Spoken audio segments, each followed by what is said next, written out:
Peace. I didn't think I would be saying this at 30 years old, but I moved back in with my parents, and honestly, I think it might have saved me. I spent the last 8 years living in New York City. I moved to New York City in 2018 when I was 24 years old, and at the time, I thought it was the best decision I had ever made in my life. But I want to take a second here to talk about exactly what it was like living in New York City and how moving back home to my parents' house, as you can see behind me, this ain't mine, I can't afford this, might have been the best decision that I could have made. Now, granted, that hasn't been long, but I'm going to take you through my story in New York City, and we're going to talk about it in three different elements here. And the first one is, I got to be honest with you, New York took everything out of me. New York chewed me up and absolutely spit me out in the best of ways and also in the worst of ways. That city is unforgiving. It is very expensive. It is very cold. It is very dark. It is very wet. It is very rainy. But also you will meet some of the most beautiful and amazing and talented people that you'll ever come across in your life. There's so many pros and cons to living in New York City. What it really comes down to is what you want to do with your life and how much time you got. The grind, the hustle, the culture, it never stops. It never stops, man. And the frequency is just so high around you. It's almost like you feel bad for taking a day off, or you feel bad for not having everything all figured out or not grinding consistently. But I feel like I want to be the person to let y'all know that, or give y'all permission to slow down. You know what I'm saying? You don't got to be on 10 all the time.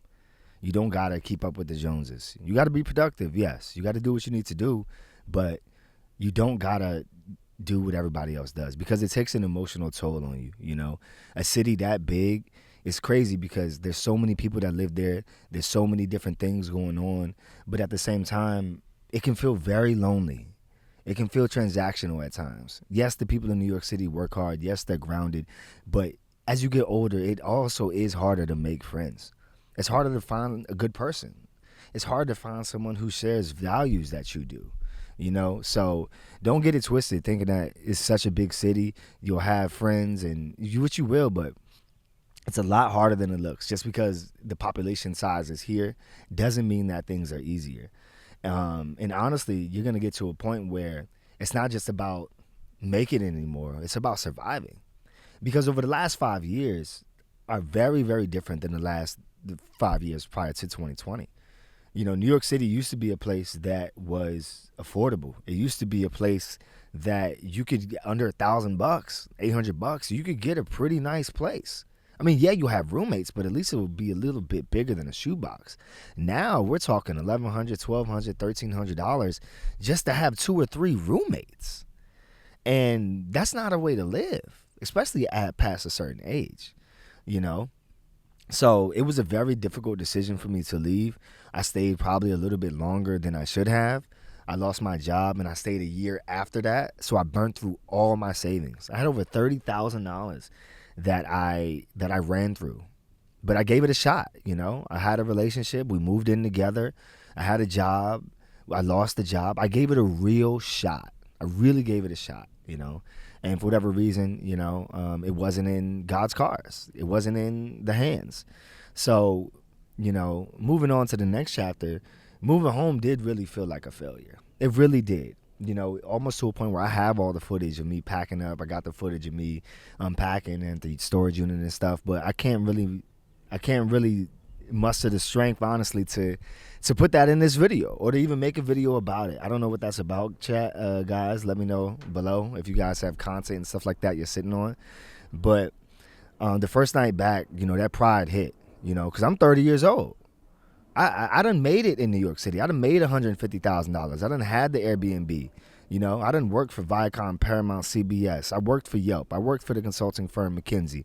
I had my own consulting on the side. I had clients. I was doing photography. I was doing videos. So I was at the mountaintop. You know, I was 27, 28 years old, making over $150,000. And then it was all gone like that. In a blink of an eye, I lost my apartment. I lost my job. I lost my contracts. And I eventually lost my girl. And I eventually had to leave, you know. But there's a bright side. So to anybody out there who is thinking about moving back home or is wishing they could move back home or is at home, it's okay, because I'm here to let you know that times have changed. This is not 1956. This is not 1986, 96 either. This is not even 2006. If you are saving money and you are working towards something, then I think what you're doing is valuable, as long as you're actually doing it. But coming back home in this beautiful oasis that you see behind me that my parents were able to build, there's an unexpected level of peace that comes with this. Even though it's a little unsettling, maybe being in your childhood bedroom, but it really gives you a chance to take a step back and really think about what you want. Their parents are putting pressure on me or whatever, but it really is allowing me to get some peace that I didn't know that I needed. And it's only been a couple of months, but it's made a huge difference. I've been able to make a lot of strides, and there's something about coming back home and coming back to your hometown and seeing people that you grew up with that humbles you. It really, really puts things in perspective, and it really makes you think, is this where I want to be? Is this what I want to do forever? So I'm at a point now where I'm just trying to build. I'm just trying to gain momentum, and I really think it's starting to work. But taking a step back to really think about what our parents were able to accomplish and what our generation is going to be able to accomplish. I mean, we're the first generation who's not going to be as well off as our parents. So I really think we need to reframe this idea of moving back in with your parents or living with your parents, because it is largely an American thing that we kick our kids out at 18 or 21 or convince them that they have to go get a job, or not even that, or they have to go get their own place as soon as possible. Not even giving them the advantage of saving money and learning financial knowledge to go out and be successful and tackle the world. So, I posted a TikTok the other day, and it got tons of discourse, comments, thousands of comments. And I asked, what is the age where it's acceptable to no longer live with your parents? And that has shifted in the last 5 years. People wish they could move home with their parents. People wish that they could have the opportunity to go home and save money. So if you're feeling embarrassed, then don't, because things have changed, and you got to do what you got to do to get ahead. And if that means saving a couple $1,000 a month by living with your folks, if you got that, then you can do it. Then you should do it. So that moves me on to my final point I want to talk about with you guys, is, this is my reset season, and maybe it's yours too. You're not stuck, you feel me? You're just setting up, right? But as long as you have a plan and you have a course of action as far as what you're trying to do, where you're trying to go, and how you're trying to get there, then I think that you got it. Make sure you got clear goals. If you got to hop on ChatGPT, then do it, because I'm gonna tell y'all something right now, and this might be an old separate video. If you made it this far, make sure you like and subscribe. I really appreciate y'all.